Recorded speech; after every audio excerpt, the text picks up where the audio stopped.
It's that time of year. Barron's convened its annual Roundtable panel of investing experts to get their stock picks for the year ahead, and we've got the details. Roundtable member John Rogers, the founder and chairman of Ariel Investments, joins us to share his views and his picks for the new year. John, it was great seeing you again this week. Yeah, it's really a special opportunity to be in New York every new year. It's a wonderful tradition that Barron's has created. So before we get to the picks, can you just give us a real quick synopsis of how you expect the market to perform in 2026?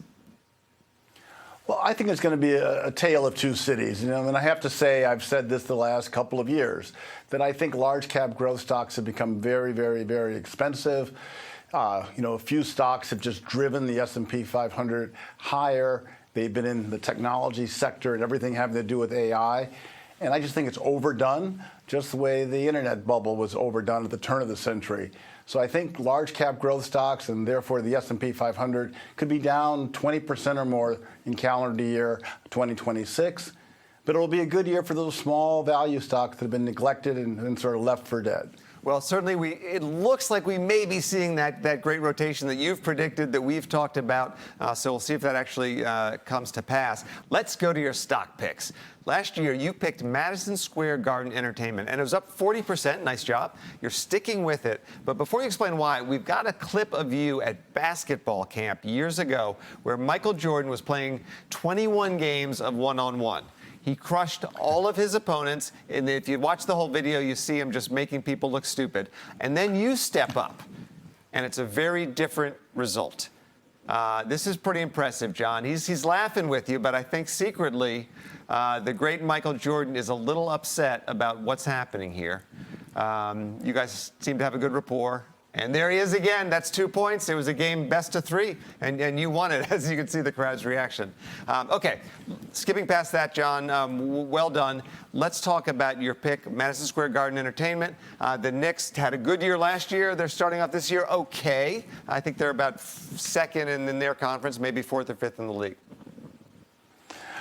They're doing really, really well. They've got a great team, a great leadership there. Worldwide West has helped bring together some of the best players in the world to play in New York and bring back a championship that's been a long time coming. So that is a nice tailwind for Madison Square Garden Entertainment. Also, the wonderful thing about MSG is, of course, it's the world's greatest arena and arguably the world's greatest city. I mean, I love Chicago. I'm a lifelong Chicagoan, but New York City is special. And to be able to not only have this arena right in Midtown, but they actually own the air rights above the stadium. They have an enormous amount of real estate property there that they own. So if you believe in Midtown Manhattan real estate, MSGE is going to really benefit from that. And next year, hopefully, they're going to be able to announce that Penn Station is going to be renovated. And that's been a long process. But by 2027, they'll start to break ground. And that will enhance the value of the garden. And they actually have some assets they'll be able to sell that we think could bring as much as $500 million of extra cash flow and revenue to the garden. So that would be icing on the cake. Thanks, John. It's Elizabeth O'Brien. I understand you like Affiliated Managers Group, which is an asset management firm. It owns Tweedy, Brown, and Parnassus, among others.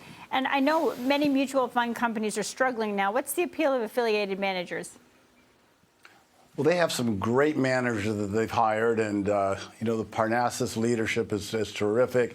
But also, AQR is just one of the hottest firms in the country right now.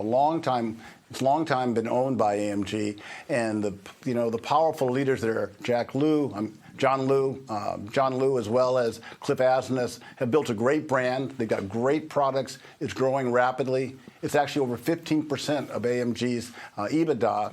And we see that alternative investing is going to be a more and more important part of the growth of AMG and getting away from traditional money managers and mutual funds and benefiting from the explosive growth in alternatives. Hey, John, it's Jacob Sonnenschein. You also own Prestige Consumer Healthcare.